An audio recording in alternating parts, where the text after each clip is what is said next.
We already have a nigger mayor. We don't need any more nigger big shots. The law school on a full academic scholarship, the only one in my class to have a full academic scholarship. Went back to law school and, in fact, ended up in the top half of my class. I was the outstanding student in the political science department at the end of my year. I graduated with 3 degrees from undergraduate school and 165 credits, only needed 123 credits. Biden now concedes he did not graduate in the top half of his law school class, that he does not have 3 degrees from college, and that he was not named outstanding political science student in college. Newsweek says Biden actually went to school on a half scholarship, ended up near the bottom of his class, and won only 1 degree, not 3. Joe Biden ranked 76th in a class of 85 at the University of Syracuse Law School. I mean, this guy comes off this whole thing as a flyweight. Now Biden says Newsweek is right. His memory had failed him. And I'd be delighted to sit down and compare my IQ to yours if you'd like, Frank. Joe Biden was victimized by the truth. Bye-bye Biden. He may not know it yet, but I think this is going to be very difficult for him to recover. Is Joe Biden dead meat, yes or no? I think so. Bob? It's in terminal condition. Terminal. Eleanor? Yes, unless he comes in third in Iowa. Morton? Dying. I say dead. Democratic presidential candidate Joseph Biden today faces a controversy. 3 weeks ago at a debate at the Iowa State Fair, he used phrases identical to those delivered by British Labour Party leader Neil Kinnock.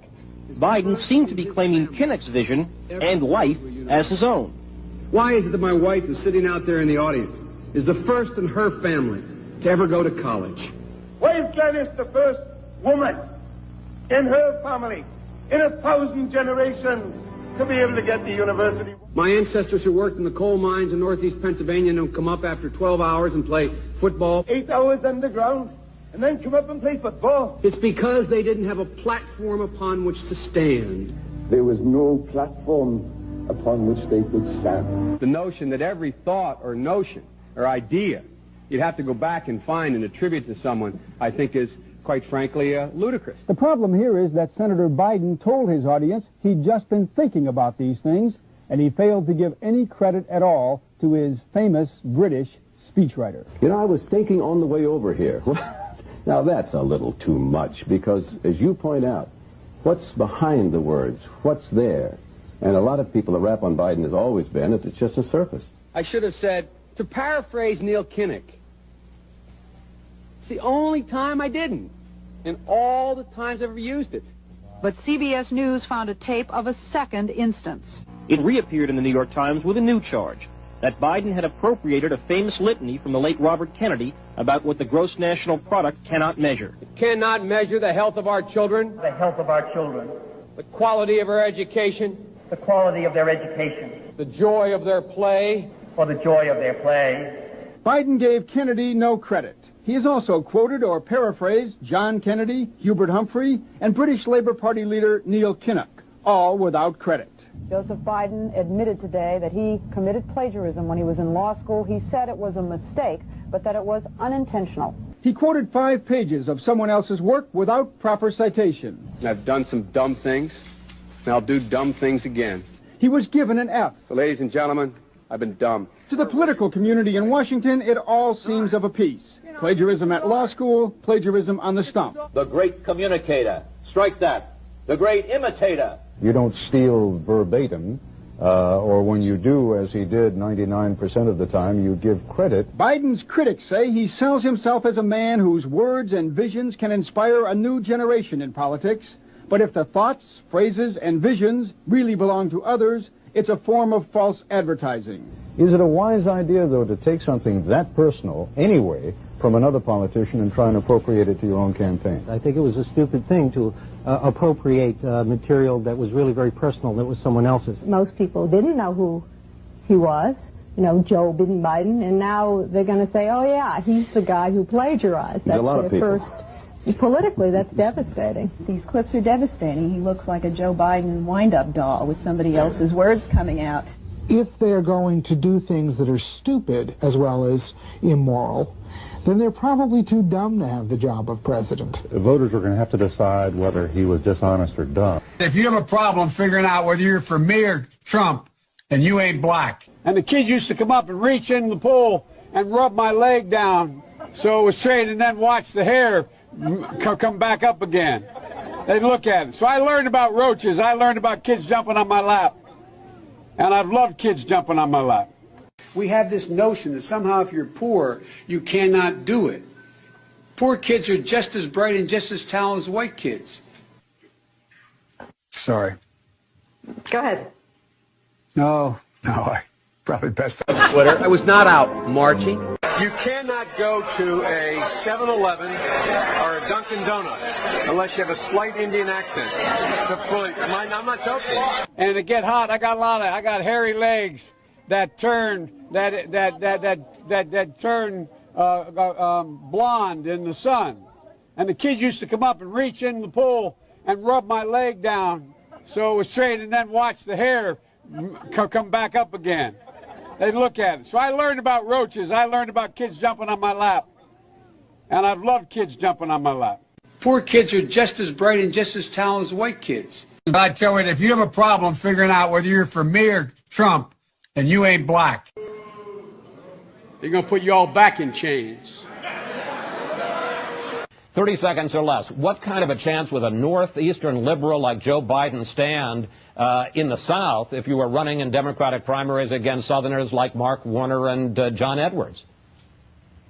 Better than anybody else. And you don't know my state. My state was a slave state. My son is Attorney General a year in Iraq, came back, and that's one of the things that he finds was most in need. When he was over there in Iraq for a year, people would come to him and talk about what was happening at home in terms of foreclosures, in terms of bad loans that were these Shylocks who took advantage of these women and men. I had spent years writing what became known as the Biden crime bill. The Biden crime bill. The Biden crime bill. Democrats right now, especially African Americans, have really looked back on the 1994 crime bill not very fondly. Hillary Clinton herself has come out against it, even though her husband signed it into law.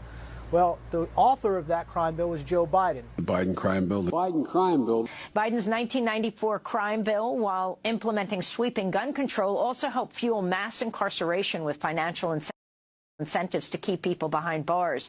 The Biden crime bill. The Biden crime bill. The Biden crime bill is before us. Calls for the death penalty for 51 offenses. A wag in the newspaper recently wrote that something to the effect that Biden has made it a death penalty offense for everything but jaywalking. Biden crime bill. Biden crime bill. I like the idea they keep in jail longer. I'm the guy that wrote the bill requiring federal judges to keep people in jail 100% of the time for which they're sentenced, and the notable exceptions only 85%. So I'm all for tougher enforcement. If Haiti just quietly sunk into the Caribbean or rose up 300 feet, it wouldn't matter a whole lot. Is it because blacks are involved in Haiti? It was old media that got him in trouble. Personal comments he made about another White House hopeful, Senator Barack Obama. I mean, you got the first sort of mainstream African American who is articulate and bright and clean and a nice-looking guy. I mean, that's a storybook, man. The Senate. One chapter receiving fresh scrutiny comes from his earliest years in the Senate, when he strongly opposed mandatory school busing. It was designed to achieve integration and a more equitable education. What's less known is how he followed the lead of some of the Senate's most fervent segregationists. In a series of never-before-published letters reviewed by CNN, the strength of Biden's opposition to busing comes into sharper focus. On March 25, 1977, Biden wrote, "My bill strikes at the heart of the injustice of court-ordered busing. It prohibits the federal courts from disrupting our educational system." Biden sought and received support from Mississippi Senator James Eastland, the Democratic chairman of the Judiciary Committee, and a leading symbol of Southern resistance to desegregation. He frequently spoke of blacks as, quote, an inferior race. Eastland and others were partners on several of Biden's anti-busing bills. On June 30th, 1977, Biden wrote, "Dear Mr. Chairman, I want you to know that I very much appreciate your help during this week's committee meeting in attempting to bring my anti-busing legislation to a vote." Then in 1978, Biden again asked Eastland to put his anti-busing bill before the full Senate, writing, "Your participation in floor debate would be welcome."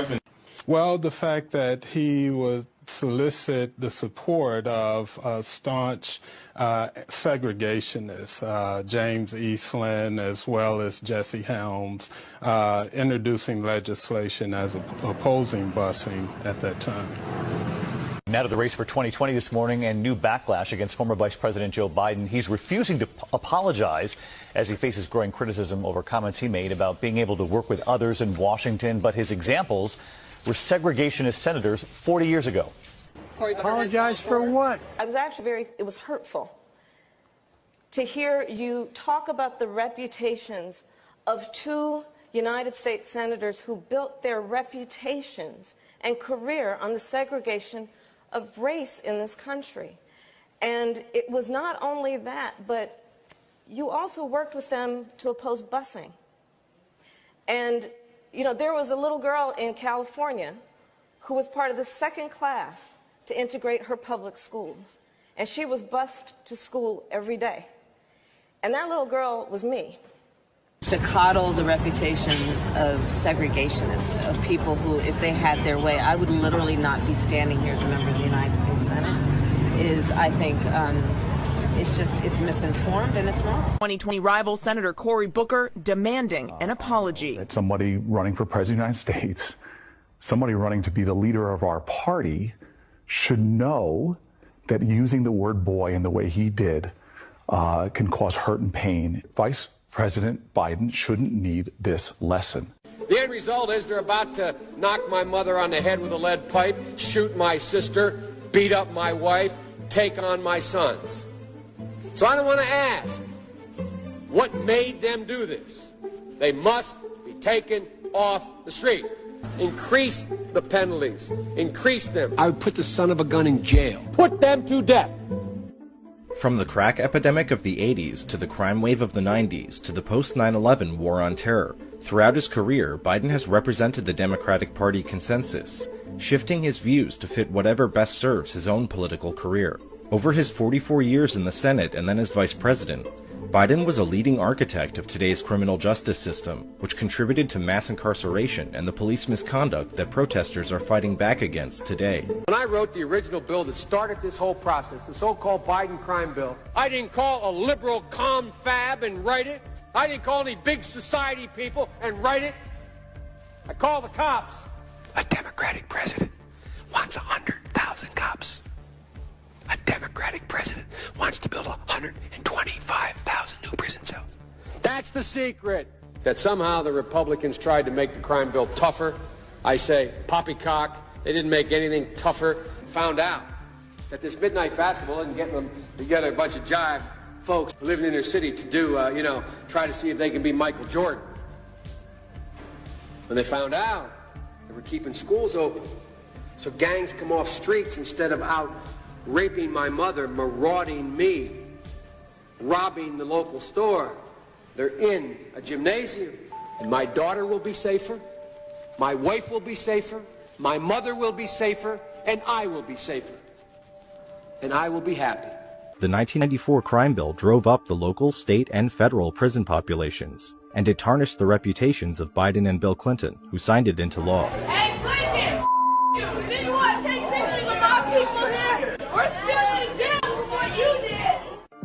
The mass incarceration created by Biden's lock-em-up policies ripped apart vulnerable communities and families for a generation, and the federal funding streams and law enforcement infrastructure it created continue to hinder reform efforts. I'll do my job and I will take responsibility.